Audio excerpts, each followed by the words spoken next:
Hello, നമ്മൾ Eid collection ഇട്ടുണ്ടായിരുന്നില്ലേ? അതിന് താഴെ വന്നൊരു കമന്റ് ആണ് കേട്ടോ ഇത്. എന്തുകൊണ്ടാണ് ഇത് എത്ര എക്സ്പെൻസീവ് എന്നാണ് ആ മോള് ചോദിച്ചിരിക്കുന്നത്. ഈ ഒരു കോംബോയില് 2 ഗ്രേഡിലുള്ള സ്റ്റെയിൻലെസ് സ്റ്റീൽ വരുന്നുണ്ട്. ഒന്നൊരു 304ഉം അതുപോലെ 316ഉം. 316 എന്ന് പറഞ്ഞാൽ എല്ലാവർക്കും അറിയാലോ, അത് ഇത്തിരി ഹൈ പ്രീമിയം കളക്ഷനിൽ വരുന്നതാണ്. ഫസ്റ്റ് കോംബോയിൽ വരുന്ന റിങ്, ബാങ്കിള്, അതുപോലെ ഇയറിങ്സ്, ഡാൻസിങ് ചെയിൻ 304 ആണ്. ഈ ഒരു ചെയിൻ വന്നിട്ട് 316 ഗ്രേഡിൽ വരുന്നതാണ്. സോ പ്രോപ്പർ കെയർ കൊടുത്തു കഴിഞ്ഞാൽ 2 ഇയേഴ്സ് വരെ നമുക്ക് ഇത് ലോങ് ലാസ്റ്റ് ചെയ്ത് നിൽക്കും. കൂടാതെ എല്ലാം തന്നെ 18 ക്യാരറ്റ് PVD പ്ലേറ്റഡ് ആണ്, ഇലക്ട്രോ പ്ലേറ്റഡ് അല്ല, PVD പ്ലേറ്റഡ് ആണ്. നെക്സ്റ്റ് വന്നിട്ട് ഈ ഒരു ചെയിൻ, ഇതും 304 ഗ്രേഡിൽ വരുന്ന സ്റ്റെയിൻലെസ് സ്റ്റീലാണ്.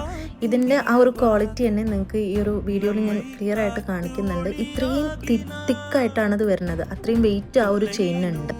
നെക്സ്റ്റ് കോംബോയിൽ ആഡ് ചെയ്തിരിക്കുന്നത് ഈ ഒരു ക്ലോവർ നെക്ലേസ് ആണ്. ഇത് 304 സ്റ്റെയിൻലെസ് സ്റ്റീലാണ്, ഡബിൾ സൈഡ് വരുന്നതാണ്, ഫുള്ള് സ്റ്റോൺസ് വെച്ചിട്ടുള്ള ഒരു ബ്യൂട്ടിഫുൾ ചെയിൻ ആണ് ഇത്. നെക്സ്റ്റ് വന്നിട്ട് ഈ ഒരു ഇയറിംഗ്, ഇത് 316 ഗ്രേഡിൽ വരുന്ന സ്റ്റെയിൻലെസ് സ്റ്റീലാണ്, അതുപോലെ തന്നെ PVD പ്ലേറ്റഡ് ആണ്. ഇതിൻ്റെ തിക്ക് നിങ്ങൾക്ക് ഈ ഒരു വീഡിയോയിൽ നിങ്ങൾക്ക് മനസ്സിലാവും, അത്രയും വെയിറ്റ് ഉണ്ട്.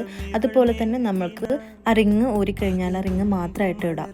അതുപോലെയുള്ള ഒരു മൾട്ടിപ്പിൾ യൂസിൽ വരുന്ന ഒരു 316 ഇയറിംഗ് ആണ് ഈ വന്നിട്ടുള്ളത്. നെക്സ്റ്റ് വന്നിട്ട് റിങ്, ഇത് 316 ആണ്. അതിൻ്റെ ആ ഒരു ഫിനിഷിങ്ങും അതുപോലെ തന്നെ ആ ഒരു തിക്നെസ്സും കണ്ടാൽ നിങ്ങൾക്ക് മനസ്സിലാവും, അത്രയും ഒരു ക്വാളിറ്റി ആ ഒരു പ്രൊഡക്റ്റിനുണ്ട്. അതുപോലെ ഇതിൽ വന്നിരിക്കുന്ന ബാങ്കിള് 316 PVD പ്ലേറ്റഡ് ആണ്. അതുപോലെ തന്നെ ഒരു ഹാഫ് പോർഷൻ സ്റ്റോൺസും വെച്ചിട്ടുണ്ട്. അപ്പോൾ അതിനും അത്രത്തോളം ക്വാളിറ്റി ഉണ്ടായിരിക്കുമല്ലോ, അതുകൊണ്ടാണ് ഈ ഒരു റേറ്റ് അതിന് വരുന്നത്. നെക്സ്റ്റ് കോംബോയിൽ വന്നിട്ട് ഈ ഒരു ഇയറിംഗ് 316 സ്റ്റെയിൻലെസ് സ്റ്റീലാണ്, അതുപോലെ തന്നെ PVD പ്ലേറ്റഡ് ആണ്, long lasting up to 2 years, അതും നമ്മൾ പ്രോപ്പർ കെയറോടെ. ഈ ഒരു റിങ് വന്നിട്ട് 304 ആണ്, സ്റ്റോൺസ് വെച്ചിട്ടുള്ളതാണ്. ഈ ഒരു ബാങ്കിൾ 316 ആണ്, ഫുൾ സ്റ്റോൺ വെച്ചിട്ടുണ്ട്. ഇങ്ങനെ മിക്സ് ചെയ്തിട്ടുള്ള കോംബോ ആയതുകൊണ്ടാണ് റേറ്റ് കൂടുതൽ. ബഡ്ജറ്റ് ഫ്രണ്ട്ലി കോംബോ നാളെ ഇറക്കുന്നതാണ്. അപ്പോൾ സ്റ്റേ ട്യൂൺ.